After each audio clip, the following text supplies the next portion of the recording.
Chris Broussard, we're talking Ben Simmons, who turns 23 on Saturday. As an early happy birthday, Ben Simmons, the Sixers gifted the former #1 overall pick a 5-year, $170 million max contract extension. Surprising only in that Simmons' game has been under a microscope since entering the league.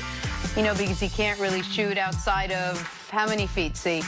The highlight right there, you showed 10 plays. 5 feet was the longest shot he made. I love it. But the Sixers don't care how to shoot outside of 5 feet. Broussard, how much of the Sixers' future is actually dependent on Simmons' development? Well, look, there are other factors. Obviously, Joel Embiid's health and how good a physical shape he is in. Brett Brown's coaching, especially late game situations and bringing out the best in his two young stars. And then they have to find a closer. Like, I like them. I think they've improved. But who's the closer? Last year it was Jimmy Butler. And he did a great job of it. So those are factors as well in their development. But obviously, Ben Simmons, I mean, we know, look, in the 80s, the 90s, the early 2000s, he would have been fine playing like this. But in today's NBA, you have to have a jump shot. Yeah, that's relatively simple. He was just born the wrong day. Look, a lot of this, Chris, this is mental to a degree. It has to be. It has to be, because he won't even take the shots. It's one thing to just be a guy that can't shoot very well and you miss a lot.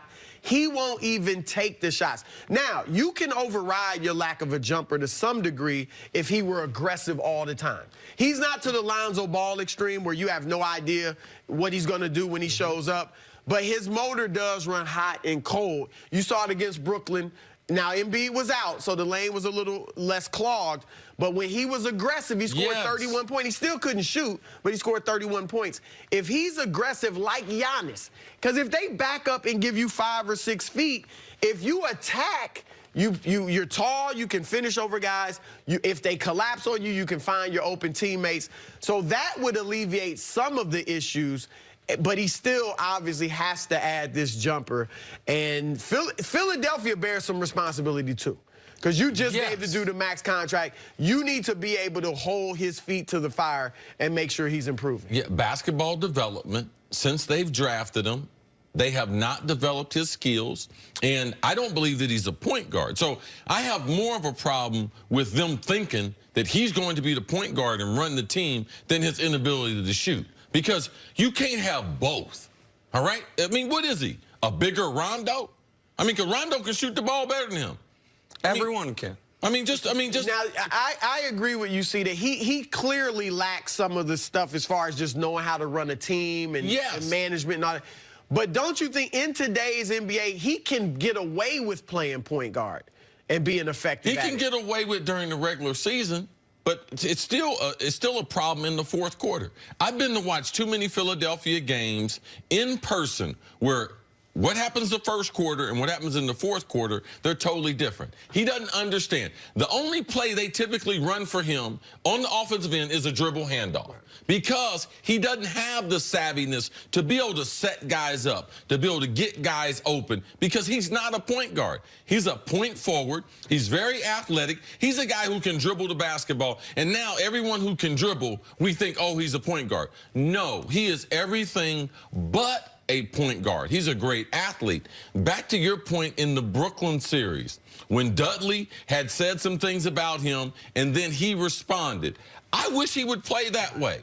Just be a bull in a china shop. Get into the paint, take advantage of what you have in your athleticism, your ability to be able to go off the bounce, and do it on a regular. Right now, he doesn't do it consistent enough, and it's going to be a problem. I would be shocked if he's able to make it through this whole contract in Philadelphia. I believe they're going to move off of him.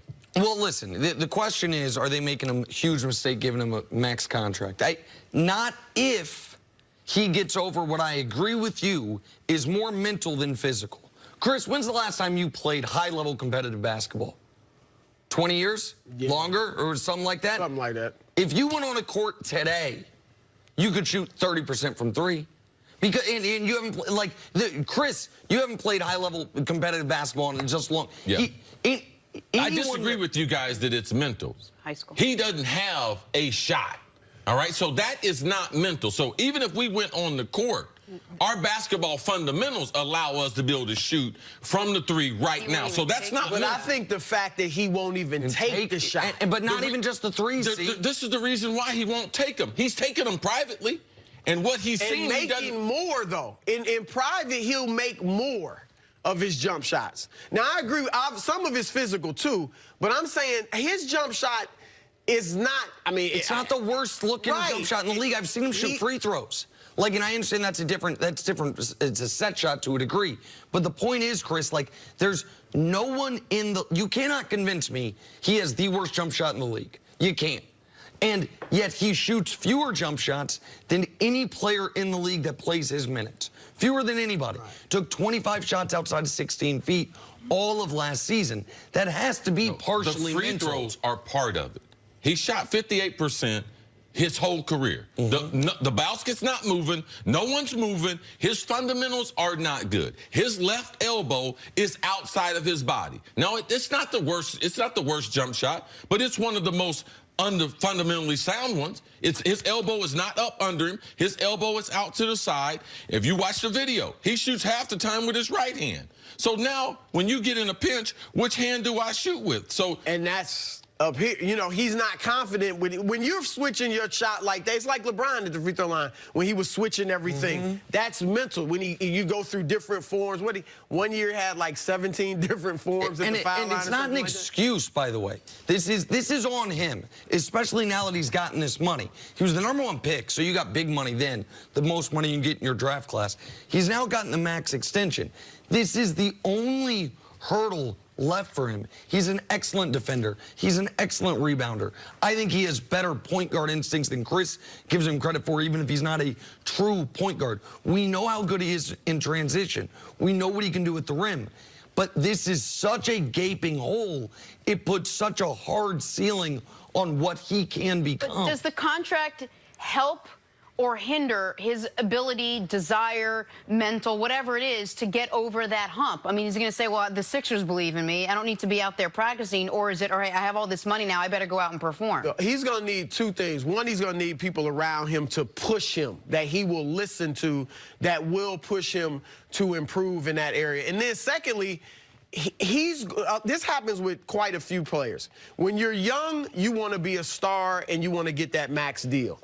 And then once you get that and kind of establish yourself in that regard, when you don't win, the criticism comes. Even if you're doing well. Like Anthony Davis, now it's like, look, he's got to start winning, or maybe he's not as good as we think. Ben Simmons has to get that type of drive to say, look, this is the next thing for me. This is what it's going to take for me to win. And that's the only thing that's going to get him in the gym. Now, I heard he's working out harder this summer, than he has in the past. They better hope so. And Chris, I've even brought this up. Chris Paul. Like, again, I wouldn't do it now, but if I'm Philadelphia, I would keep an eye on this situation with Ben Simmons and Chris Paul. Because if you put Chris Paul with that team, it's the perfect fit. And they would have a chance to win the East. And maybe you get a Dennis Schroeder with it as some insurance in case Chris Paul is injured. But that's something I would watch if I'm Philadelphia, because I agree with you. Something's going to have to give at some point if he can't develop a jump shot. When Ben Simmons came out of college, which happens to be 4 seasons ago, not 3 seasons ago, because we gave him the redshirt year. Yep. Oh, let's not forget that. He had a year just to work on his body, to work on his basketball game, and then he's played a couple NBA seasons. So, man, this is not my fault, all right? A professional athlete, you are paid to get better at your weakness. The greatest that have ever played this game, you know what they do? They go home, write down their weaknesses, and they spend 90% of their time working on those weaknesses, 10% of the time working on their strengths. Ben Simmons has decided to do something else. I've been around sports for 40 years. It's not my fault that he can't shoot the basketball. Philadelphia, they took a calculated risk. I don't believe it's a mistake, because he is an asset. He is an all-star. But I would be shocked if he finishes his career there in Philadelphia through this contract. And I will be shocked. I'm willing to bet somebody some money. He will not be able to shoot from 15 feet this year. And I got a little money. Happy birthday, You Ben want to bet on Simmons. if he can 15 feet. Stick around. Yeah, we'll set the terms. No Is problem. it title or bust for the Lakers next No I didn't know it was a real You're going bet. to need a third.